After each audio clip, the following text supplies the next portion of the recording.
Insya Allah sehat semuanya, insya Allah. Maju nggak ada masalah, insya Allah sehat semuanya. Ini kalau ibarat air terjun, yang paling dekat itu nanti dapat bagian pulangnya paling banyak, insya Allah.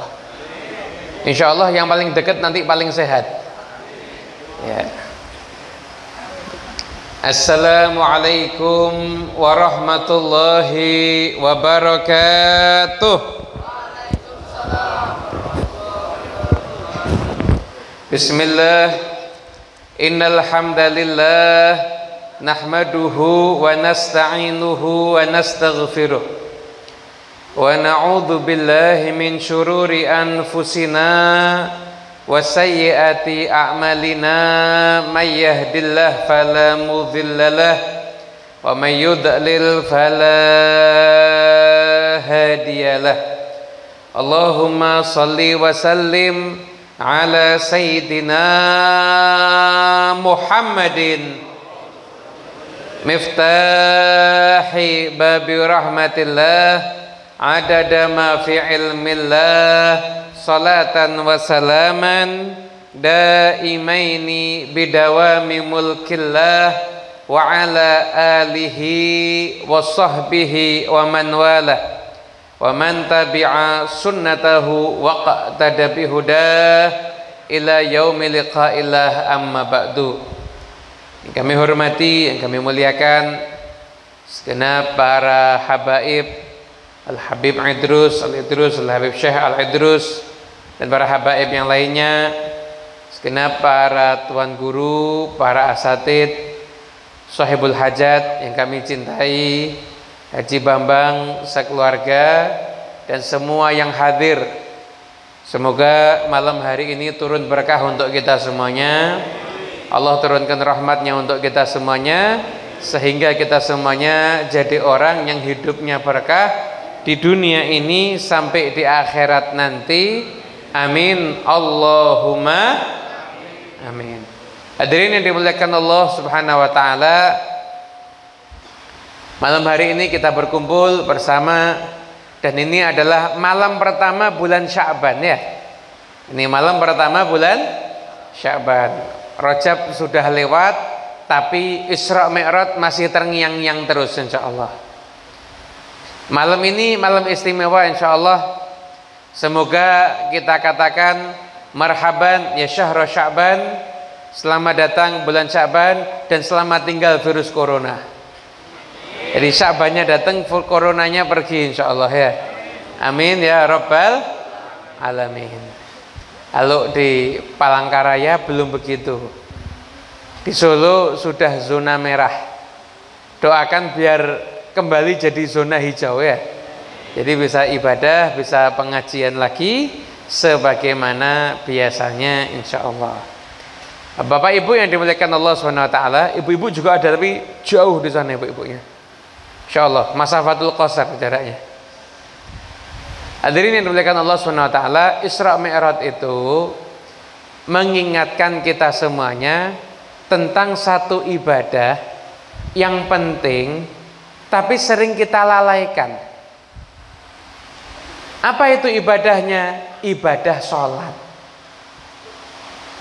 Sholat itu nggak main-main loh. Sholat itu pentingnya luar biasa. Nggak ada ibadah sepenting sholat, nggak ada. Syahadat jelas itu syarat masuk Islam. Tapi kita pernah syahadat masuk Islam apa enggak kita? Pernah syahadat untuk masuk Islam? Pernah enggak? Enggak, karena kita terlahir sudah beragama Islam. Setelah itu apa yang paling penting? Sholat. Sholat ini dikatakan imaduddin, tiangnya agama. Artinya apa? Selama masih orang itu mengerjakan sholat, agamanya di daerah itu masih akan bagus. Yang bisa menghancurkan Islam itu bukan musuh, bukan orang yang di luar. Yang bisa menghancurkan Islam itu adalah orang Islam sendiri, akan tetapi dia tidak mengerjakan sholat. Itu yang bisa menghancurkan agama Islam. Hadirin yang dimuliakan Allah Subhanahu wa taala, jadi sholat itu pentingnya luar biasa. Makanya coba Anda lihat nih dari diterimanya aja dah. Kalau Nabi Muhammad SAW menerima perintah puasa, itu Allah lewat malaikat Jibril baru ke Nabi Muhammad. Ya enggak? Kalau perintah zakat gimana? Allah, malaikat Jibril baru ke Nabi Muhammad SAW.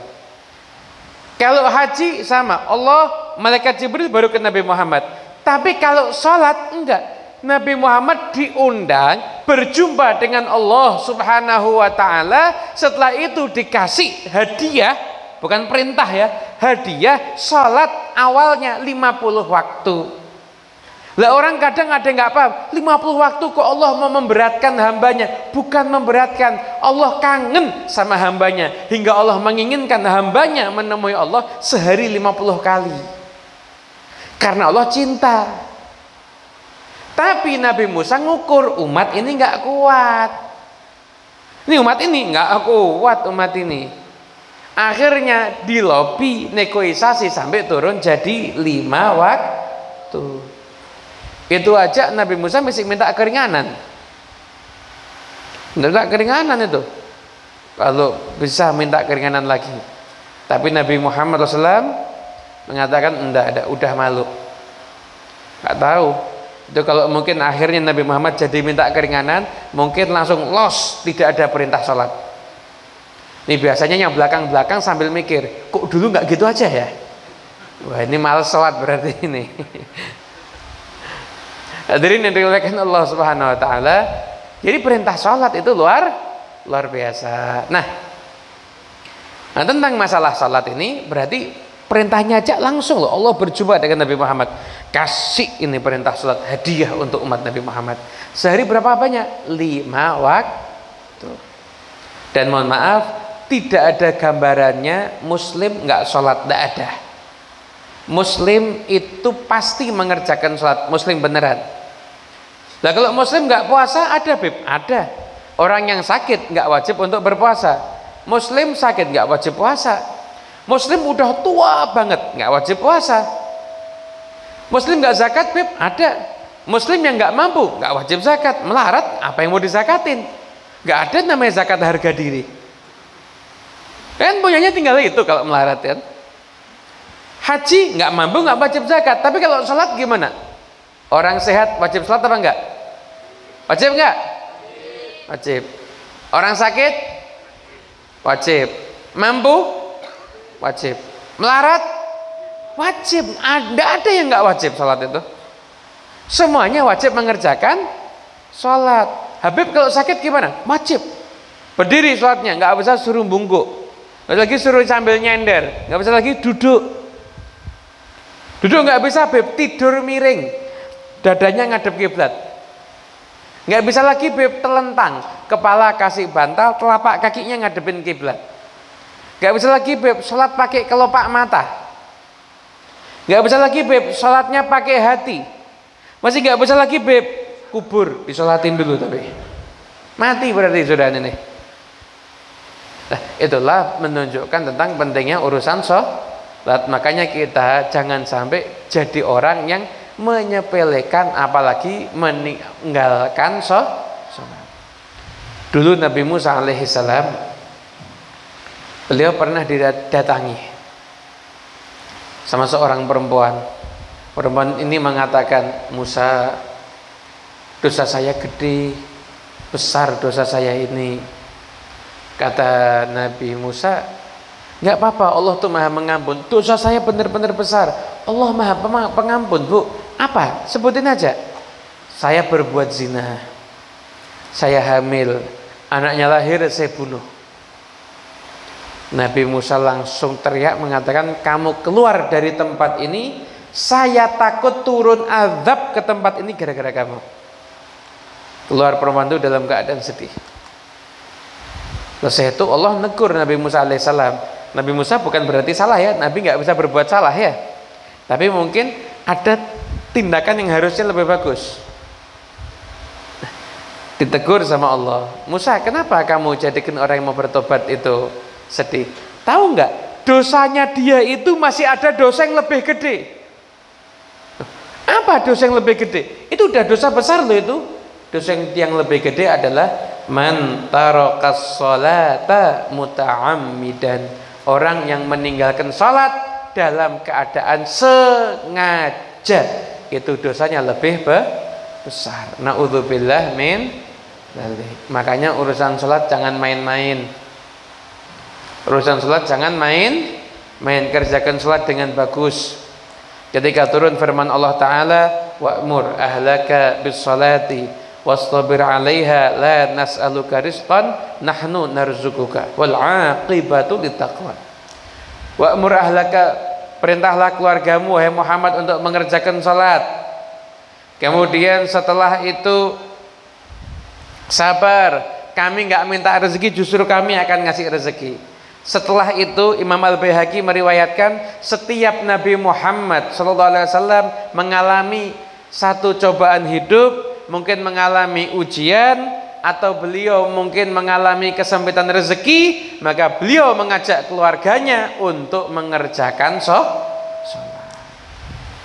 Makanya kita kerjain sholat ya, kerjakan sholat, khususnya laki-laki kalau bisa di masjid. Laki-laki kalau bisa di masjid. Habib, jamaah di rumah sama di masjid apakah sama? Oh ya tentu beda. Di rumah jamaah benar dapat 27, tapi ke masjid beda. Ngelangkahkan kakinya aja pahala. Masuk ke masjid, makmur ke masjid juga pahala. Niat iktikaf tambah pahala. Dan tentunya kalau di masjid pasti lebih khusyuk. Saya punya teman ustadz cerita, dia bilang benar-benar sholat di masjid itu lebih khusyuk. Loh, saya nanya kenapa? Iya, saya tuh masih sholat, Allahu Akbar, istrinya datang masuk kamar bilang, Pak, itu uangnya di kantong 200.000 saya ambil ya. Si sholat loh nih, diem dia tuh. Nih, yang enggak